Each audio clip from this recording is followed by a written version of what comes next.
ચૈત્ર નવરાત્રિના પવિત્ર દિવસો આવી રહ્યા છે ત્યારે રામપરાના આંગણે રૂપલધામ ચેરિટેબલ ટ્રસ્ટ દ્વારા આઈ માના સાનિધ્યમાં ભવ્યથી ભવ્ય કાર્યક્રમોનું અને પ્રસંગોનું આયોજન થઈ રહ્યું છે। એની જાણકારી માટે સૌપ્રથમ 9 તારીખના રોજ શ્રીમદ દેવી ભાગવતનું શરૂઆત થશે। 9 તારીખથી 17 તારીખ સુધી 9 વાગ્યાથી લઈને 1:30 વાગ્યા સુધી દરરોજે શ્રીમદ દેવી ભાગવતનું આયોજન છે। અને સૌથી આનંદનો વિષય એ છે કે પવિત્ર ચૈત્ર નવરાત્રિના દિવસો છે અને દેવી ભાગવતનો જે વક્તા છે એ પણ પરમ આદરણીય પરમ પૂજ્ય મહામંડલેશ્વરી 1008 શ્રી કંકેશ્વરી દેવીજીના દિવ્ય કંઠે આ કથાનું આયોજન છે। એટલે એનો શાસ્ત્રોની અંદર મહિમા પણ ખૂબ મોટો છે કે ચૈત્ર નવરાત્રિની અંદર દેવી ભાગવતનો મહિમા ખૂબ ઊંચો છે। ત્યારબાદ 10 તારીખના રોજ માં સોનલ વિદ્યા ભવનનું માંગલ પ્રારંભનો આયોજન કરેલ છે। વિસ્તારની અંદર આઈમાં અવારનવાર જ્યારે પ્રવાસોની અંદર જાય ત્યારે ઘણીવાર એ પ્રશ્નો આવે છે કે કોઈ આર્થિક કારણોસર કોઈ સગવડોના કારણોસર ઘણા લોકો શિક્ષણથી વંચિત રહેતા હોય છે અને પરમ પૂજ્ય આદરણીય સોનલ માતાજીનું પણ એવો વિચારધારા હતી કે કોઈ પણ સમાજનો જો સર્વાંગી વિકાસ કરવો હોય તો એના માટે શિક્ષણ એ પાયાની જરૂરિયાત છે। ત્યારે એમની જ્યોત વધુ પ્રજ્વલિત થાય, એમનું સપનું વધારે આગળ વધે એ માટે આઈમા દ્વારા અહીંયા આગળ માં સોનલધામ વિદ્યા ભવનનું પણ મંગલ પ્રારંભ કરવાનો પણ કાર્યક્રમ રાખેલ છે। ત્યારબાદ નવદુર્ગા શક્તિ તીર્થનું પ્રાણ પ્રતિષ્ઠા મહોત્સવનું આયોજન છે। 13, 14 ને 15ના રોજ આ આયોજન કરવામાં આવેલ છે, જેની અંદર પ્રકાંડ વિદ્વાન વેદરત્ન ભગવતાચાર્ય શાસ્ત્રી હિરેનભાઈ ત્રિવેદીના આચાર્ય સ્થાને આ પ્રાણ પ્રતિષ્ઠા મહોત્સવનું આયોજન છે। આ 3 દિવસ દરમિયાન તમામ રાજકીય આગેવાનો હોય કે પછી પરમ પૂજ્ય સાધુ સંતો હોય કે પછી અલગ અલગ ક્ષેત્રના પ્રતિનિધિઓ અહીંયા રામપરા ખાતે પધારવાના છે અને ચારણ જગદંબાઓ પણ વિશેષથી આખા કાર્યક્રમની અંદર બધા હાજર રહેવાના છે। એના પછીનું આયોજન નવરાત્રિનું પર્વ છે અને આઈ આરાધના માટે આપણે રાસ ગરબા અને એનાનું પણ 9 દિવસનું આયોજન છે રાત્રે, અને સંતવાણી અને ધર્મની ને ની વાતો માટે સંતવાણી ને લોક ડાયરાનું પણ આયોજન છે। सरस्वती के रूप में जड़ा हड़ावो जोत थी परंपरा वो वाक देवी आई तत्व बोध थी बड़ा पूर्ण है बरबड़ी प्रकार नाम सोनलम भजम जीवम वो मात का कैसे चुकाए कर्ज हम भजम जीवम वो मात का कैसे चुकाए कर्ज हम। ए परंपरा जे सोनल माताजीनी परंपरा है, वाग्देवीनी परंपरा है, जे महेशभाई ने गिरीशापाए जे बात करी है ए परंपराओं आई श्री रूपलमाए अँ रामपरा खाते माताजीनो जन्म थयो, प्रागट्य थयुं अने 9 वर्षनी उंमरथी एमणे प्रागट्य थया पछी पोते कंईक समाज माटे करे अने समाजने कई रीते एमनुं पोतानुं जे प्रागट्य छे, एमनुं पोतानुं जे आई तत्व छे एना दर्शन करावे ए माटे थईने माताजीए जो ज्योत प्रगटित करी हती एना फळ स्वरूपे जे सोनल माताजीना जे संकल्पो हता, जे शिक्षणना संकल्पो हता, समाज सुधाराना संकल्पो हता, एमां माताजी गिरीशापा घणीवार वात करता होय मने तो के माताजी रूपलमां एम के सोनलमाए जे शिक्षणनी ज्योत प्रज्वलित करी छे एमां आपणे तो खाली दिवेल पूरवानुं छे। ए माताजी रूपलमाना शब्दो छे के आपणे तो खाली अहींया दिवेल पूरवानुं छे, कारण के सोनलमां पोते आ प्रज्वलित करीने गया छे आ शिक्षणनी ज्योत, એટલે રૂપલમાં છે પોતાના કર્મો થકી આ દિવેલ પૂરે છે આમાં, અને શિક્ષણ ધામ સોનલમાના પ્રેરણાથી એમણે બનાવ્યું છે અને ખાસ કાયમ માટે થઈને વિદ્યાર્થીઓ ભણે એના માટે થઈને માતાજીનો જે જૂનો આશ્રમ છે એમણે એમના જૂના આશ્રમમાં એમણે પોતાની ઈચ્છા હતી એટલા માટે થઈને શિક્ષણ માટે થઈને પોતાનો જૂનો આશ્રમ આપી અને એમાં છાત્રાલયનું निर्माण एमणे कराव्युं छे अने खास अहींया नवदुर्गा माताजीनुं मंदिर पण बन्युं छे। आ कथा दरमियान खूब भाविक भक्तो, चारण समाज, इतर समाज बधा ज वर्णना तमाम समाजो अहींया खास पधारे એટલા માટે થઈને આ પત્રકાર પરિષદનું આયોજન કરવામાં આવ્યું છે।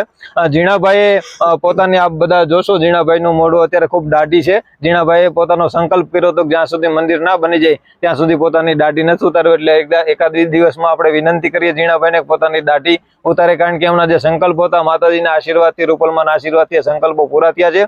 અને ખાસ આ વધારેમાં વધારે મોટી સંખ્યામાં आ कथानो श्रवणनो लाभ लई अने धर्मसभानो लाभ लई अने जमणवार जननो लाभ लई अने खूब बधी मोटी संख्यामां पधारे एवा रूपलधाम माताजीना आशीर्वादथी बधा पधारे एवी रूपलधाम चेरिटेबल ट्रस्ट वती आ बधाने आवकारता छे। जय माता। सरस कार्यक्रम घड़ाई गयो छे। महेशभाई बधी वात करी, खरेखर आयेल आंगणीए के आंगणे तोड़े अमो मां सोनल ए समो भविष्य राज्य आईमां हमणां ज परापूर्वमां 2 महीना पहेला शताब्दी वर्ष पूर्ण थयुं।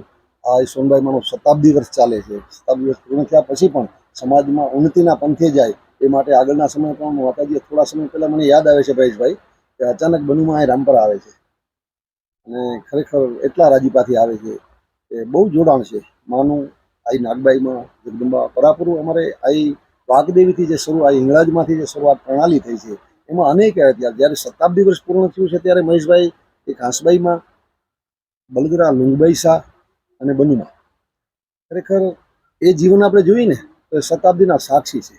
એ જે પરંપરા ચારણોમાં ચાલે અનેક આયો થયા છે આઈ ખોડિયારમાં મોગલમાં વરવડી રાજલ એ અનેક આયોની પરંપરા આ ચારણોમાં ખરેખર આપણે જોઈએ ને તો ભગવતીની એક કૃપા એવી રહી છે કે અનેક વખતો વખત એ બંધાયેલા છે ને આને માળીઓનું આવવું બહુ સારી વાત છે.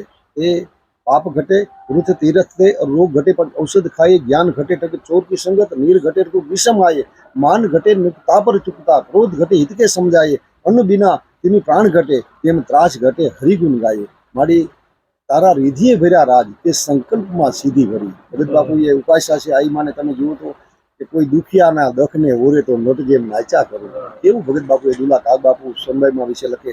વયસ્ક હતા સોનબાઈમાંથી તો મહેશભાઈ ભગત બાપુ ખૂબ વયસ્ક અનેક કવિઓ તમે જુઓ શંકરદાનજી આ બધા કવિગરો આવે આજે અમે તો હું તો બહુ સભાનતાથી કહું છું કે અમે તો બાલ્યકાળમાં આઈમાં સોનબાઈ મને જોયા છે પણ અમે માના બાલ્યકાળના દર્શન રૂપલમામાં જોયા છે અમારા અનેક આયુમાં જોયા છે ત્યારે અમને થાય કે ચારણો માટે રેમ તો જગદંબાની ખૂબ કૃપા છે અને કૃપાના ફળ આપણને મળે આપણે ચારણની જગ્યાએ રહીએ ખરેખર એની જવાબદારી નિભાવે એ માના વખતો વખતના આપણને આશીર્વાદ મળે એ માટે આ જબરજસ્ત આવા કાર્યક્રમો સતત સોનબાઈમાં તો એમ કહેતા કે વખતો વખત સમાજોનું મળવું ચારણ સમાજ તો ખરો 18 વર્ણ વખતો વખત મળવું એની ફલશ્રુતિ હોય છે એકબીજાને પૂરક બને છે એ આવા સ્થળો જ આવા કાર્યો કરી શકે અને એ માટે જે આ જે આશ્રમનું જે નિર્માણ થયું એ બહુ રાજીપો છે.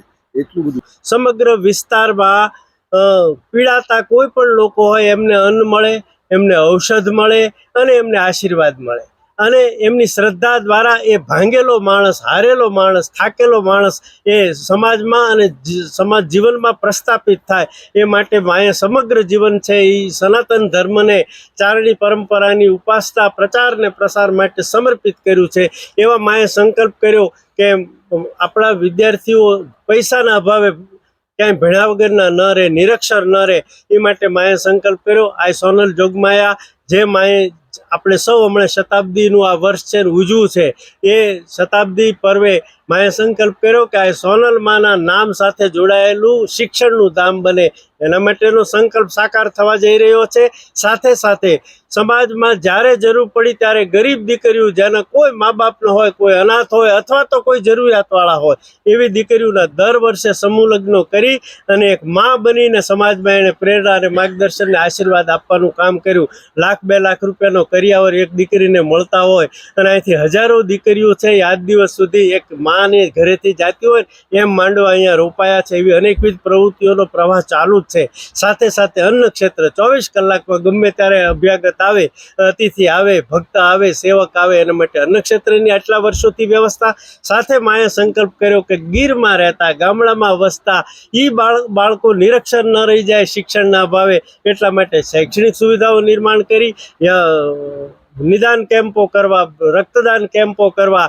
કોરોના પહેલાં આ સમગ્ર આયોજન વિચારાયેલું. કોરોના માટેની જ્યારે આપણે લોકડાઉન જાહેર થયું એના 2 દિવસ પછી જ આપણે કથાનો પ્રારંભ થવાનો હતો એ વખતે સીધું આવી ગયેલું આવું પરિસર બધું નિર્માણ થઈ રહ્યું ત્યાર પછી પ્રતિષ્ઠા કરવાની હતી એટલે એ ત્યારે મકાનનું આ સમગ્ર પરિસરનું બાંધકામ ચાલતું હતું. કોરોના આવ્યો એ વખતે પછી પૂજ્ય વિશ્વવંદનીય અનંતશ્રી વિભૂષિત 1008 મહામંડલેશ્વર પૂજ્ય કનકેશ્વરી દેવી માની પણ આત્મીયતા એટલી, આ પરિસર માટેની લાગણી એટલી કે એમણે એમ કીધું કે તો પછી અત્યારે કથા થઈ શકે એવું નથી તો આપણે પ્રતિષ્ઠા પણ સાથે કરીએ અને કથા કરીએ અને એ સંકલ્પ આઈમાએ ઝીલ્યો, સાકાર કર્યો. અને એ વખતે જે બધું સીધું લાવેલું લાખો માણસો અહીંયા પ્રસાદ લેવાના છે આ દિવસોમાં એ વખતે પણ એટલી જ વ્યવસ્થાઓ થયેલી. મારા પત્રકાર મિત્રોને કહેતા આનંદ થાય કે એટલું બધું હતું, સીધું પાછું દઈ દેવું જોઈએ. લાખો રૂપિયાની કિંમતનું સીધું હતું.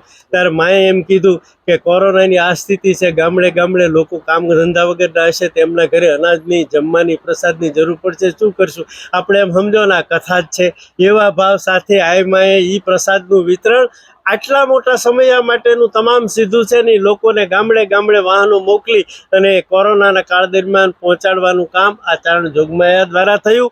એમના અનેક સંકલ્પો છે, પણ અહીંયા શ્રદ્ધાનું કેન્દ્ર એવું માતાજીનું મંદિર નિર્માણ થાય એના માટે નવદુર્ગા, સિદ્ધદાત્રી માં અને જે જગતજનની કે જે માંડલિકને જેમણે કહેલું કે શાયર મસીહા છોત કહેતો ગરવો આખો ગળું કહેતો આ ભૂંડળમાં લઉં કહેતો મેરગઢ ઢંઢોળું માંડળી કેવાન માં નાગબાઈની ચેતના જ્યાં બિરાજા છે. ચારણોની ઉપાસના ફળા પદ્ધતિમાં છે. આ મંદિરમાં ફળું નાગબાઈમાંનું નિર્માણ અહીંયા સ્થાપિત કરવામાં આવશે.